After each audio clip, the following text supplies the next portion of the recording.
তুরস্কের আসছেন মুআসসাসা দিয়ানা, তারা বিভিন্ন জায়গায় স্কলারশিপ দেয় ছাত্রদের, সাহায্য করে।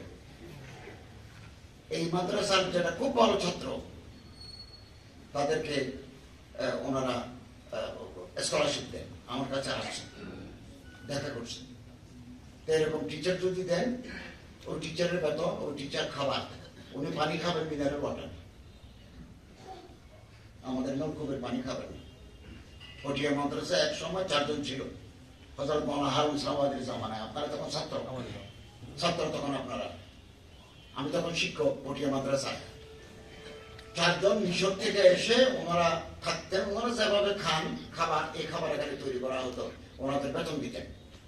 ওনারা আল আজহার বিশ্ববিদ্যালয়ের ওস্তাদ, আরবি দানি আল্লামা আবুল হাসান আলী নদভী, যে আরবি শিখছেন, আহলে জামানের মতো আরবি বলতেন, লিখতেন, খলিল ইয়মনির কাছে সামনাসামনি বসে। আমাদের এখানে স্কলার তৈরি হবে। আপনি ভালো আরবি জানেন, ভালো ইংরেজি জানেন, আপনার শরীরের ওজন যত, আপনার বেতন হবে তার চাইতে বেশি। বিভিন্ন এমবাসিতে লোক নিচ্ছি, আরবি জানে, ইংরেজি জানে, এরকম লোক নিচ্ছি বিভিন্ন ইউনিভার্সিটিতে। এবং তুরস্ক, এই যে আমার কাছে মুআসসাসা দিয়ানা ফাউন্ডেশন লোক আসছে, যে একজন বাঙালি তুর্কি ভাষা তর্জমা করে দিচ্ছেন, শিখছে, তুর্কি ভাষা শিখছে, তর্জমা করে দিচ্ছেন। আর ইরানের আমার তো কত কারো কালচারাল এনার্জি অফ ইরানিয়ান এমবাসির সাথে তার দেখা হচ্ছে আমার, ওখানে তো এটা তর্জমা করে দেন, উনিও বাঙালি। এবং সরকারি মাদ্রাসায়ও কিছু কিছু ছাত্র উঠতেছে। ইসলামী ইউনিভার্সিটিতে পড়ার সময় এক মহিলা সরকারি মাদ্রাসায় মেয়েরোগের ক্যাম্পাস আলাদা, ওখানে পুরুষ ঢুকতে পারে না, টিচাররা ঢুকতে পারে, ছাত্রদের দেওয়ার সুযোগ নেই।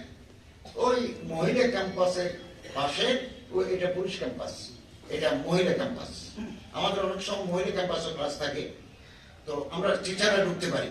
ওই ক্যাম্পাসের বাইরে এটা গোল চত্বর আছে, ওখানে ছেলেরা বসে, মানুষ টাটা করে বলে হতাশা চত্বর। যেহেতু ওখানে ভিতরে যেতে পারে না, হতাশ হয়ে বসে থাকে, আছে না, দোয়েল চত্বর, কলেমা চত্বর, হ্যাঁ, ছাপড়া চত্বর, এটা হচ্ছে হতাশা চত্বর। এবং বাইরে লেখা, এগুলো আমি আগে জানতাম না, কিছু ছাত্র ওখানে বসে থাকে, হয়তো তার বোনের জন্য অপেক্ষা করছে, অথবা পরিচিত কারোর আত্মীয়ের জন্য অপেক্ষা করছে। তো এই মহিলা সরকারি মাদ্রাসায় পড়ছে, আরবি এমন চর্চা করছে যে তার বাংলার থেকে আরবি বেশি। বোরকা গায়ে দেওয়া, আর ওরা বোরকা গায়ে দেওয়া। উনি জর্দান এমবেসির ট্রান্সলেটর ছিলেন, পরে কোরআনিক সায়েন্স, কোরআন তারা হাজার ইসলামের শিক্ষক আছেন। তো আমি দেখি সরকারি মাদ্রাসায় পড়ে এত ভালো আরবি জানে। আসলে মেহনত করলে সবকিছু অর্জন করা সম্ভব। আল্লাহ কোন মেহনতকে জায়ে করে দেন না। আপনি একটা মেহনত করলেন, রাতকে রাত পড়াশোনা করলেন, আল্লাহ সেটা বরবাদ করে দিবেন না। কোন শ্রম বৃথা যায় না, কোন শ্রম। আল্লাহকে আমরা রাজি করবো, কোন কারণে আল্লাহ যেন আমাদের উপর নারাজ না হন। আমরা নজরকে হেফাজত করবো, লজ্জাস্থানকে হেফাজত করবো। ইয়াহুজুমিন আবসারিহিম ওয়া ইয়াহফাজু ফুরুজাহুম, ইয়াহুজুনা মিন আবসারিহিন্না ওয়া ইয়াহফাজনা ফুরুজাহুন্না। কোরআন শরীফের আয়াত না, মাদানী সুবরি পেল। আর নজরুস সামুন মুসমু মিন সাহাবি ইবলিস। হযরত মাওলানা হাকিম আখতার সাহেবের একটা কিতাব আছে, রূহ কি বিমারিয়াঁ, কলিজার রোগ। আমাদের প্রত্যেকের ভিতরে কলিজার রোগ আছে, হাসদ আছে, বংশ আছে, কিনা আছে, ইফতারাবাজি আছে, বহতন তরাশি আছে, এগুলো কলিজার রোগ। আল্লাহ যাকে ইজ্জত দিবেন, কথা মনে রাখবেন, বুখারী শরীফের হাদিস, আল্লাহ যারে ইজ্জত দিবেন, সারা পৃথিবীর মানুষের যদি তারা বেইজ্জত করতে চায় পারবে না। আর আল্লাহ যাকে ফেলে দিবেন, পৃথিবীর মানুষ চেষ্টা করেও তারা ইজ্জতওয়ালা বানাতে পারে না। এটা আল্লাহর এখতিয়ার। অতিরিক্ত মন্তাসা অতিরিক্ত মন্তাসা। অতএব আজকে যে ছোট ছোট বাচ্চা, একেবারে কচি ছোট ছোট বাচ্চা, এদের ভিতরে আগামী দিনের থানবী মানাজরা হাসান গিলানি, শেখুল ইসলাম হোসেন আহমদ মাদানী, রশিদ আহমদ গঙ্গুহি লুকিয়ে আছে তাদের কলিজার ভিতরে।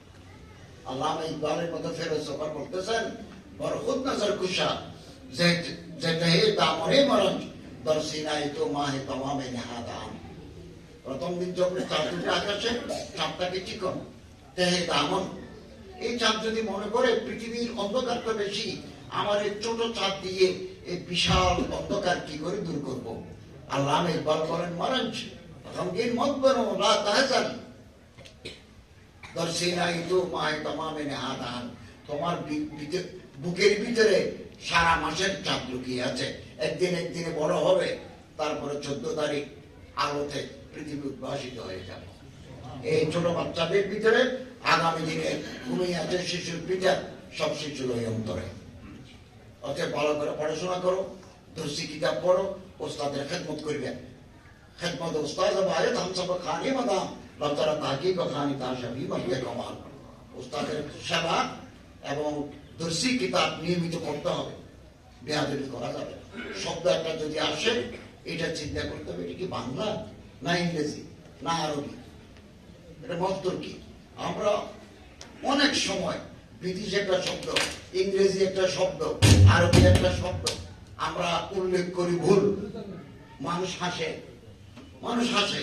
এই জন্য সবসময় লোগত কিনবো, ছাত্রদের হাসের লোগত নাই। আমি যদি জিজ্ঞাসা করি